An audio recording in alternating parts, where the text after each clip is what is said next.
SLBC tunnel పూర్తి కావాలి.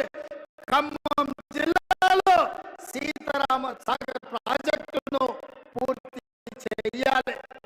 ఇవి పూర్తి చేసినాడే ఇవాళ తెలంగాణ సస్యశ్యామలం అవుతుంది. ఈ తెలంగాణ రైతుల కళ్ళల్లో ఆనందం చూస్తాం. అందుకే మిత్రులారా, మీడియా మిత్రులకు కూడా నేను ఒక మాట చెప్పదలుచుకున్నా. హరీష్ రావు గారి సవాల్తో పాటు మా బట్టి విక్రమార్క గారు ఇవాళ ఒక సవాలు విసిరారు. 100% మా బట్టి గారి సవాల్తో నేను ఏకీభవిస్తున్నా. వ్యవసాయ రంగమైనా, సాగునీటి ప్రాజెక్టులైనా, లేకపోతే సంక్షేమ పథకాలైనా మా పార్టీ తరఫున బట్టి గారు, ఉత్తమ్ గారు వస్తారు.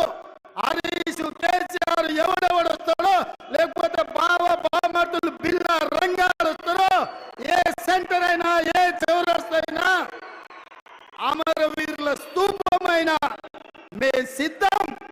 మీకు సీము నెత్తురుంటే చర్చకు రండి.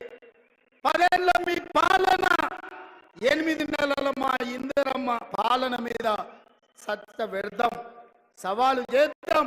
తెలంగాణ సమాజాన్ని న్యాయం చెప్పమని అడుగుదాం. ఒడ్డు పడుకున్నాం కదా అని, టీవీలు పేపర్లు ఉన్నాయి కదా అని నోటికొచ్చిన అబద్ధం చెప్పి ఈ అబద్ధాలని పేపర్లలో రాసి ప్రజల్ని మభ్య పెట్టాలనుకుంటున్నారా?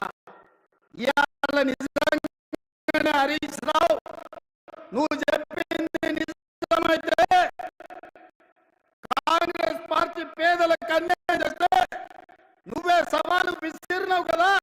సిద్దిపేట రాజీనామా చేస్తావని రాజీనామా చెయ్యి. సిద్దిపేటలో నువ్వు ఎట్లా గెలుస్తావో నేను చూస్తా బిడ్డ. నువ్వు అనుకుంటున్నావేమో సాగుతుందని, దేనికైనా సాగుతుంది. వయసులో ఉంటే పంది కూడా అందంగానే కనిపిస్తుంది. అధికారం ఉంటే నీళ్ళకు నీళ్ళు కూడా అట్లనే ఉంటది.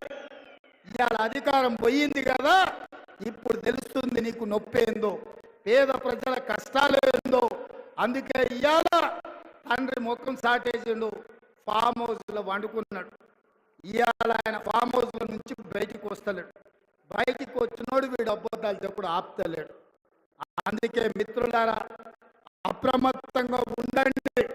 అయ్యో పాపం అని సానుభూతి చూసిరా అంటే నాగు పాముకు నాగుకు పాలు పోసినట్టే అవుతుంది. బీఆర్ఎస్ మళ్ళా దగ్గరికి రానిస్తే. అందుకే ఈరోజు ఇంత మంచి కార్యక్రమం ఇవాళ సీతారామ